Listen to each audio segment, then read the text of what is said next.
Nous recevons le lieutenant-colonel Jean-Philippe Djelangard, commandant du groupement de recrutement de la Légion étrangère. Bonsoir. Yorana, bonsoir. Alors tout d'abord, quel est le motif de votre visite ici en Polynésie?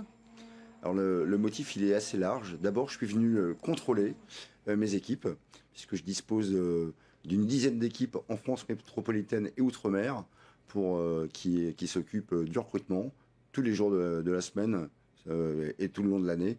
Et donc c'était important que je puisse leur rendre visite un an après que j'ai pris le commandement. La deuxième raison pour laquelle je viens, évidemment, c'est pour leur apporter aussi mon appui, connaître les autres interlocuteurs de l'insertion, de la formation, du recrutement en Polynésie pour mieux coordonner nos efforts. Et justement, pouvez-vous nous rappeler ce qu'est la Légion étrangère et son rôle?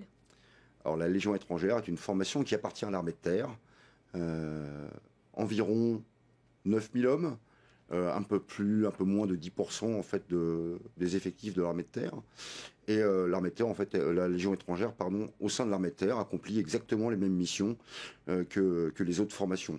La seule différence, mais c'est bien qu'elle est étrangère. Et donc, la Légion étrangère bénéficie d'un statut particulier, puisqu'elle enrôle des étrangers qui ont décidé de servir la France avec honneur et fidélité. Et combien de volontaires, justement, se présentent chaque année? Alors, on a beaucoup de monde qui vient aux portes de nos unités. Environ 8000 personnes par an viennent tenter leur chance. Et en fin de série, généralement, on sélectionne 1 sur 4 candidats. On a vu qu'il existait plusieurs étapes. Qu'est-ce qui est le plus déterminant? Est-ce que c'est le mental ou la condition physique? Alors je sais tenter de dire les deux. En fait, il est important que les garçons qui viennent s'engager à la Légion étrangère soient équilibrés. C'est pour ça qu'on leur propose des tests qui vont d'abord déterminer qu'ils sont en bonne condition physique, mais ce seront aussi des tests qui prouvent aussi leur détermination à rejoindre nos rangs. Ensuite, les tests psychotechniques et les entretiens d'évaluation sont quand même assez importants. Et puis aussi, évidemment, quelques tests qui sont propres, notamment des entretiens de sécurité, pour simplement vérifier que les hommes qui viennent s'engager à la Légion étrangère remplissent toutes les conditions. Donc, test physique, conditions médicales, conditions administratives, et puis bonne condition physique générale. Voilà. Et qu'est-ce qui pourrait encourager un candidat à intégrer la Légion étrangère? Je crois qu'il y a beaucoup de choses. D'abord, je pense qu'il y a beaucoup de choses qui donnent envie de rentrer dans les armées. On voit qu'en Polynésie, il y a des tas de jeunes gens, et de jeunes filles d'ailleurs, hein, qui sont déterminés à être utiles, et qui veulent s'engager. Donc l'engagement dans les armées en fait partie. Et donc la Légion étrangère, qu'est-ce qu'elle offre de particulier par rapport à un engagement dans l'armée de terre? C'est simplement le fait aussi d'être avec des étrangers. Et comme la Légion, elle est composée donc d'étrangers sous commandement français, il y a un style particulier, un style de commandement, une mentalité particulière, un esprit de famille, un esprit aussi de rigueur, un esprit de cohésion qui est vraiment déterminant.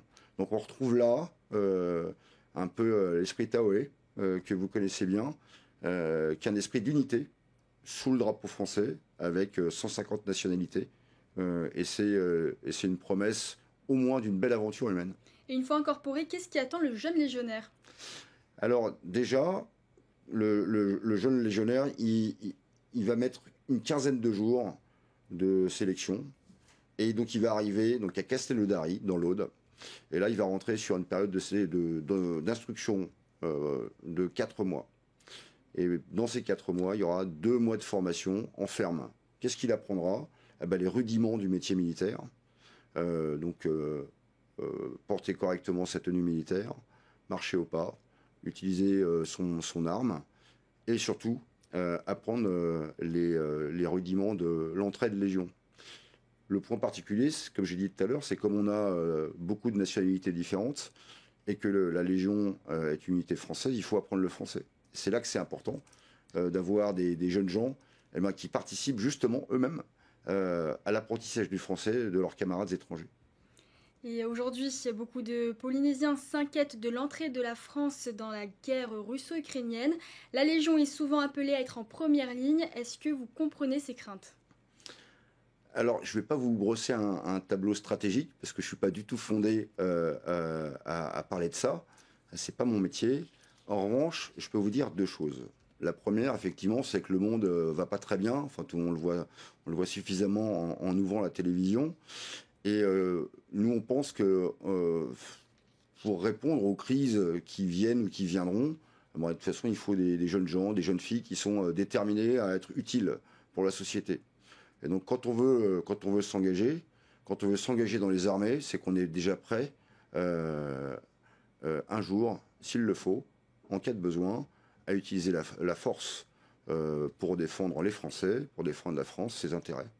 Et donc, en fait, légion ou pas légion, en fait, c'est un petit peu la même chose. Le deuxième point qui est lié, hein, c'est, comment dirais-je, quand on veut embrasser le métier des armes, eh bien, on se donne tout. Et la Légion étrangère, en fait, ça offre la possibilité à des jeunes Polynésiens, eh bien, justement, d'avoir un engagement qui est beaucoup plus large. Voilà.